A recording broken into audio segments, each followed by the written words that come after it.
திமுகவின் இளைஞரின் மாநாடு இது வந்து ஒரு குடும்ப மாநாடு நடக்குதா இல்லை வந்து திமுக மாநாடு நடக்குதா அப்படின்ற மாதிரியான கேள்விகள் எல்லாம் எதிர்க்கட்சிகள் உட்பட பல்வேறு தரப்பினரும் சோசியல் மீடியாக்களில் மிகப்பெரிய ட்ரோல் பண்ணிட்டு இருந்தாங்க. இந்த மாநாடை எப்படி பார்க்குறீங்க? பட்டாபிஷேகத்திற்கு இணையானது. பட்டாபிஷேகன்றது ஜஸ்ட் ஒரு ஃபார்மாலிட்டி தான். துணை முதல்வருக்கான ஒரு பட்டாபிஷேகம் அப்படின்னு சொல்லுவாங்க. பாருங்க, ஜனநாயக நாட்டில் பட்டாபிஷேகம்னு சொல்ல முடியாது. செங்கோலை ஏங்க எதிர்த்தோம்? ஏன்னா ஜனநாயகத்துக்கும் செங்கோலுக்கு என்னடா சம்பந்தம்? அது செங்கோலை வைக்கிறது எதிர்க்கிறீங்கல்ல, மன்னராட்சியின் விழுமியம்னு. வாரிசு அரசியல் மட்டும் எப்படி ஏற்றுக்கிறீங்க? கூச்ச நாச்சம் இல்லாத வாரிசு அரசியல்.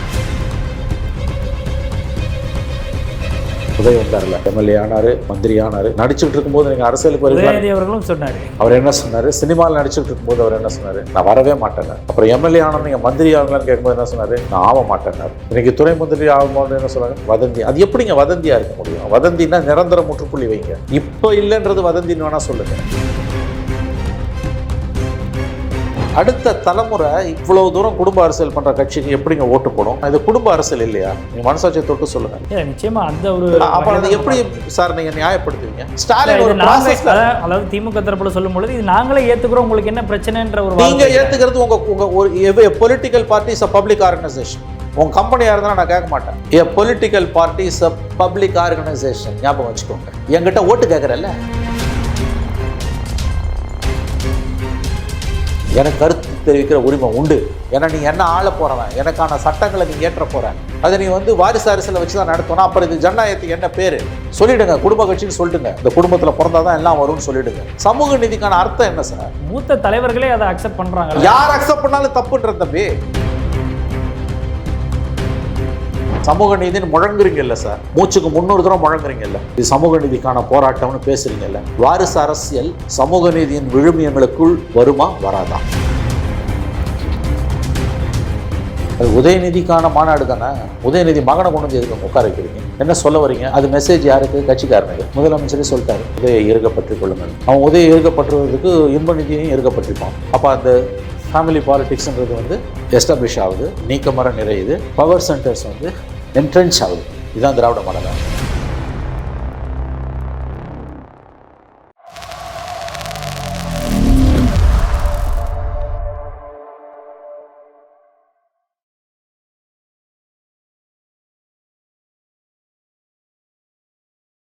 ஐத்தமிழ் நேயர்களுக்கு வணக்கம். இன்றைய நேர்காணலில் நம்முடைய இணைந்திருப்பவர் மூத்த பத்திரிகையாளர் திரு மணி அவர்கள்.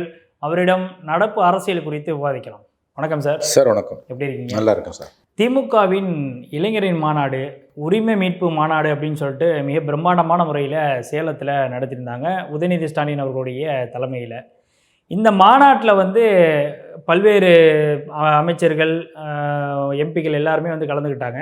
இதில் குறிப்பாக அவருடைய மகன் இன்பநிதி, அதே மாதிரி அவருடைய தாய் துர்கா ஸ்டாலின் அவர்கள்லாம் முன்னிலைப்படுத்தப்பட்டு இதில் பெரிய அளவில் மேடைகள் எல்லாம் உட்கார வச்சாங்க.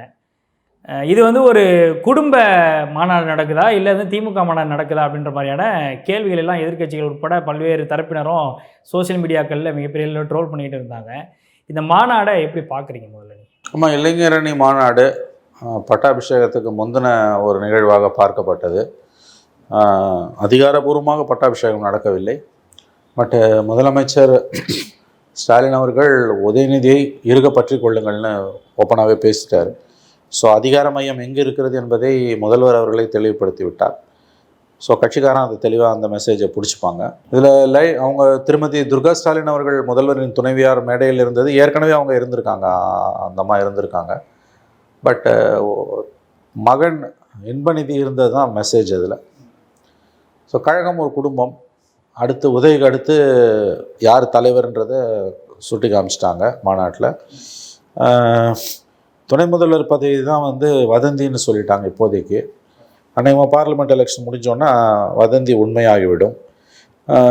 மற்றபடி நம்ம நினச்சது தான் நடக்குது. இது ஒன்றும் புதுசாக எதுவும் இல்லை. கழகம் ஒரு குடும்பம். என்ன நடக்கணுமோ அது நடக்குது. எது நடந்ததோ அது நன்றாகவே நடக்கிறது, எது நடக்கிறதோ அது நன்றாகவே நடக்கும். பகவான் கிருஷ்ணர் சொன்னார் இல்லையா, அதுதான். அப்படி தான் நீங்கள் இதை எடுத்துக்கணும். இதில் புதுசாக ஒன்றும் கிடையாது. வாரிசு அரசியல், குடும்ப அரசியல் என்பது ஏற்றுக்கொள்ளப்பட்ட ஒரு நடைமுறையாக மாறிவிட்ட காலகட்டத்தில் திமுக அதற்கு புதிய முகவுரைகளை எழுதி கொண்டிருக்கிறது. ஸ்டாலின் அவர்கள் கட்சியில் வந்து தலைவராகுவதற்கு கிட்டத்தட்ட ஒரு 45 ஆண்டுகளுக்கு மேலே ஆனது. படிப்படியாக கலைஞர் அவரை ட்விட்டர் பண்ணி ட்வீட் பண்ணி ட்விட்டர் பண்ணி தயார்படுத்தி அவரை மெல்ல மெல்ல கொண்டு வந்தார். அவருடைய மகனுக்கு உதய்க்கு அந்த கஷ்டம் இல்லை. 19 வந்தார், உடனே இளைஞரணி, அப்புறம் எம்எல்ஏ, இப்படியே கடகடன்னு வளர்ச்சி. 4 வருஷத்தில் நல்ல வளர்ச்சி, அருமையான வளர்ச்சி. அடுத்து இன்பநிதி, அது மேடையில் உட்கார வைத்தது மூலம் சொல்லிட்டாங்க. ஏன்னா இதுதான் உதய்க்கு நடந்தது.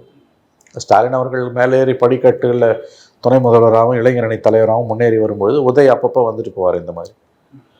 இப்போ அது இன்பநிதிக்கு வர ஆரம்பிச்சிருக்குது. கட்சி ஏற்றுக்கொண்டது, வாரிசு அரசியலை கட்சி ஏற்றுக்கொண்டது, மக்களும் ஓட்டு போடுறாங்க. என்ன பண்ண முடியும்? நம்ம ஒன்றும் பண்ண முடியாது.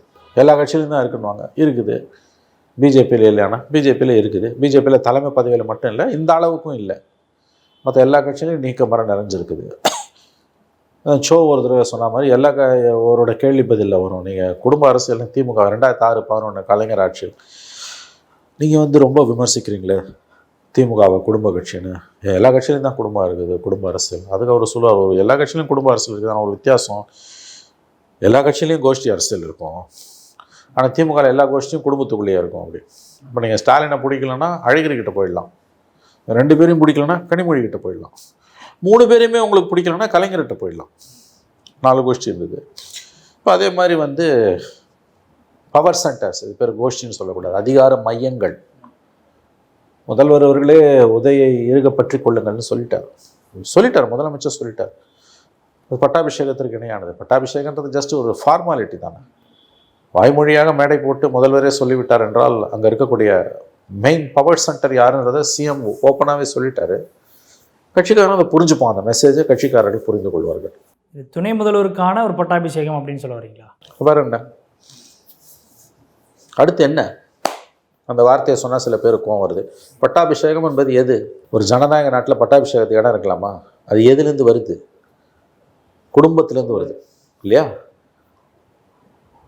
அரச பரம்பரை ராஜாக்கள் காலத்தின் விழுமியம் பட்டாபிஷேகம். ஜனநாயக நாட்டில் பட்டாபிஷேகம்னு சொல்ல முடியாது. செங்கோலை ஏங்க எதிர்த்தோம்? நாடாளுமன்றத்தில் போய் மோடி வைக்கும்போது செங்கோலையும் எதிர்த்தோம். ஒரு ஜனநாயக நாட்டில் செங்கோலைக்கு என்னங்க இடம்?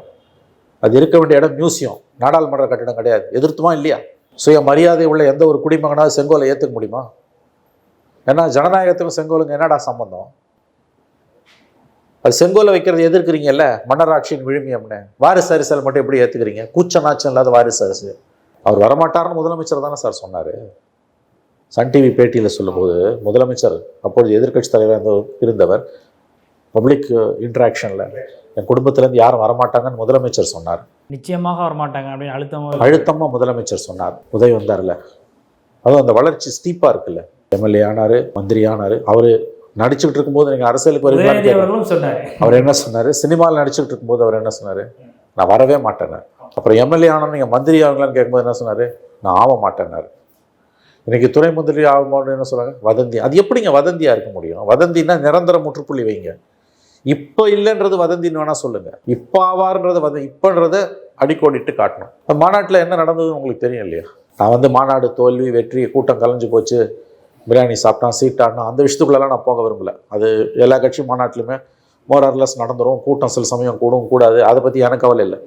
அவங்க கட்சி கூட்டம் கூடினாலும் கூடாட்டியும் எனக்கு அதுக்கு சம்மந்தம் இல்லை. பட் நான் பார்ப்பது, ஒரு பத்திரிகையாளனாக பார்ப்பது, மேடை 1000 வார்த்தைகளை நீங்கள் ஒரு கட்டுரை எழுதி தெரிவிப்பதை விட ஒரு புகைப்படம் உங்களுக்கு பல செய்திகளை சொல்லிடும். நியாயப்படுத்த முடியாத கூச்சநாச்சம் இல்லாத குடும்ப அரசியலை நம்ம ப்ராக்டிஸ் பண்ணிகிட்டு இருக்கோம். மாநிலத்தை ஆளக்கூடிய கட்சி அதை செய்து கொண்டிருக்கிறது. இது ஏற்புடையதல்ல, இது நல்லதும் இல்லை. ஸ்டாலின் படிப்படியாக மேலே வந்தாருங்க. கலைஞர் திடீர்னு கொண்டு உள்ள திணிக்கல. அவரை 74, 75 அந்த காலகட்டத்தில் எமர்ஜென்சியில் அவர் சிறைக்கு போய் துன்பங்களை அனுபவித்தார்.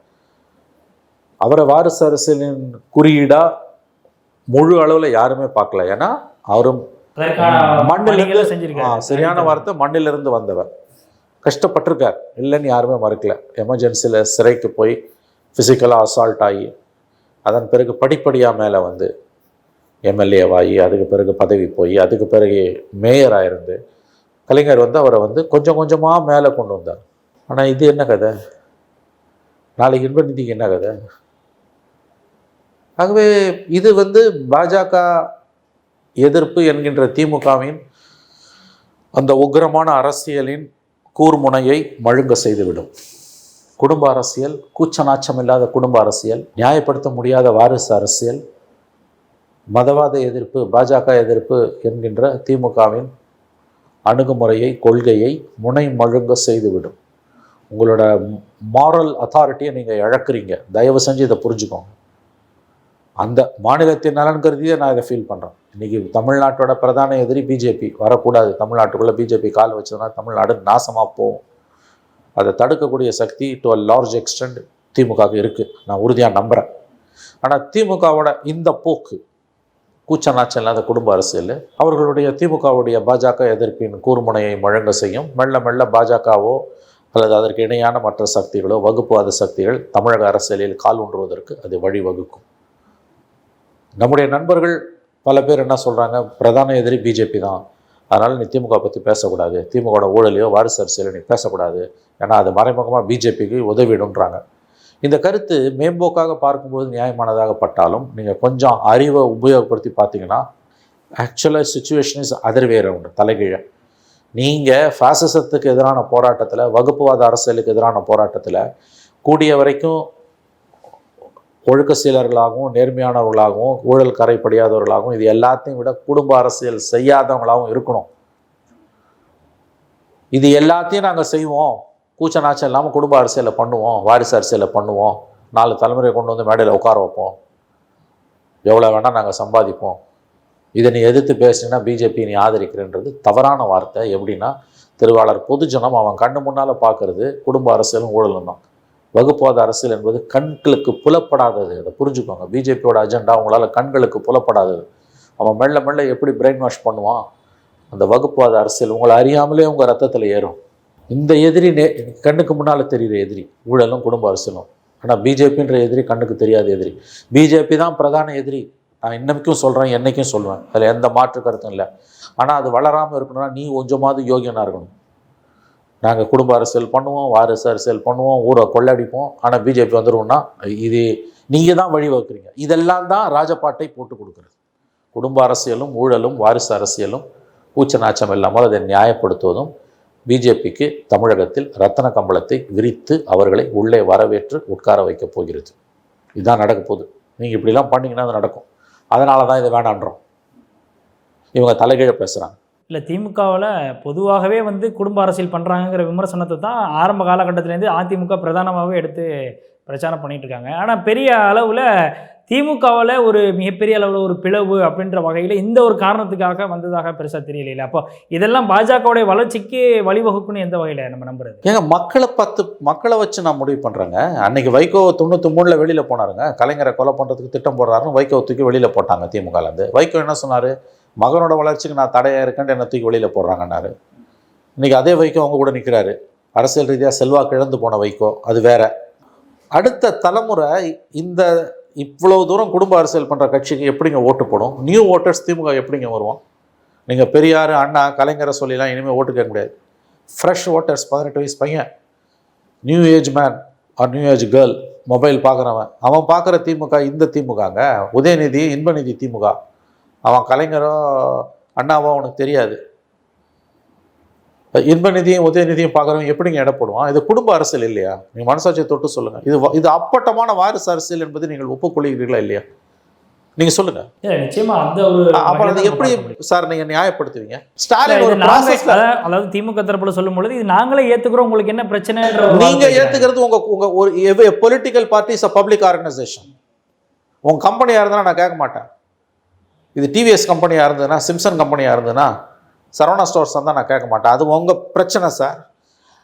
ஏ political party is a public organisation. ஞாபகம் வச்சுக்கோங்க. என்கிட்ட ஓட்டு கேட்குறல்ல, என்கிட்ட ஓட்டு கேட்குறல்ல, கவுன்சிலர் எலெக்ஷனுக்கு, அசம்பிளி எலெக்ஷனுக்கு, பார்லிமெண்ட் எலெக்ஷனுக்கு ஓட்டு கேட்குறீங்கல்ல. அப்போ உங்களை பற்றி பேசுகிறதுக்கு, கருத்து சொல்கிறதுக்கான உரிமை எங்களுக்கு இருக்கா இல்லையா?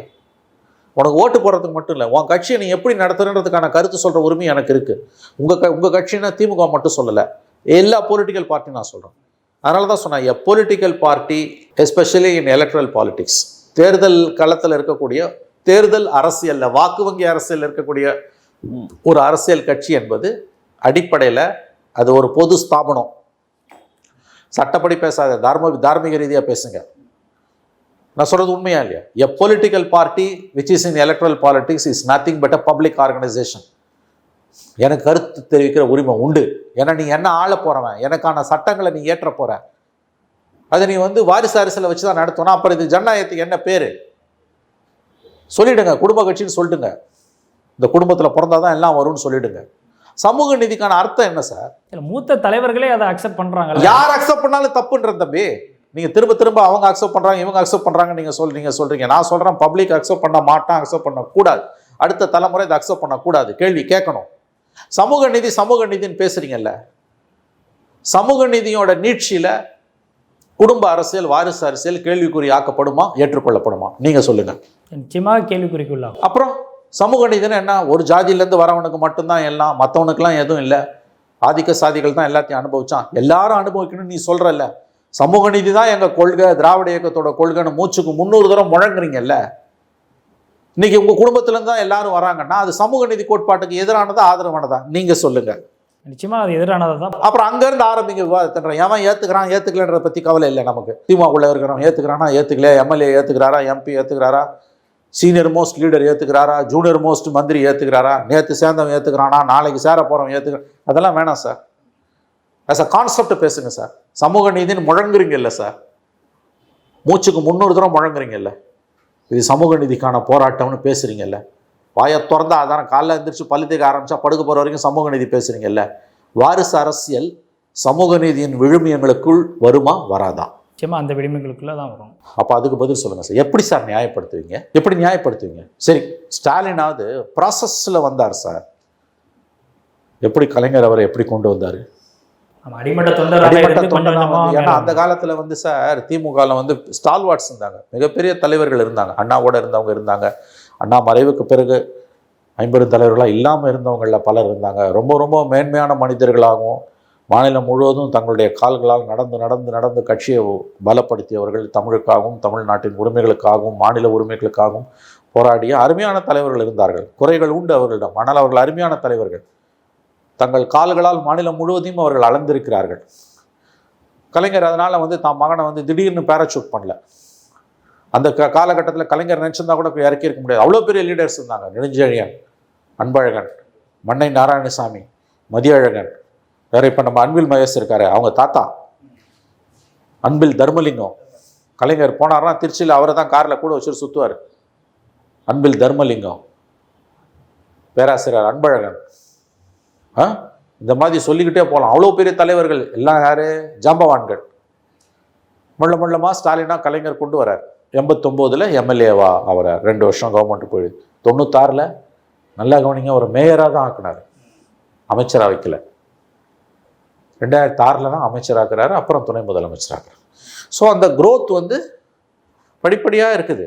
அதனால் அவரை நம்ம கேட்கல, ஏன்னா ப்ராசஸில் வந்தார் அவர். உதயகதை இன்னொன்று, இன்னைக்கு விழிப்புணர்ச்சி அதிகமாக இருக்க ஒரு மாநிலம். எல்லாருக்கும் எல்லாம் தெரியும், சோஷியல் மீடியா இருக்குது. எவனும் எதையும் யாருக்கிட்டேருந்து மறைக்க முடியாது. இப்படி இருக்கும்போது பப்ளிக் ஒப்பீனியன் பற்றி கவலையே படாமல் இன்ப நிதியை கொண்டு நீங்கள் மேடையில் உட்கார வைக்கிறீங்க. ஏன் நீங்கள் எப்படி இவ்வளோ இன்சென்சிட்டிவாக மாறுனீங்கன்னு நான், உங்களுக்கு பப்ளிக் ஒப்பீனியனை பற்றி கவலையே இல்லையா? அது உதயநிதிக்கான மாநாடு தானே.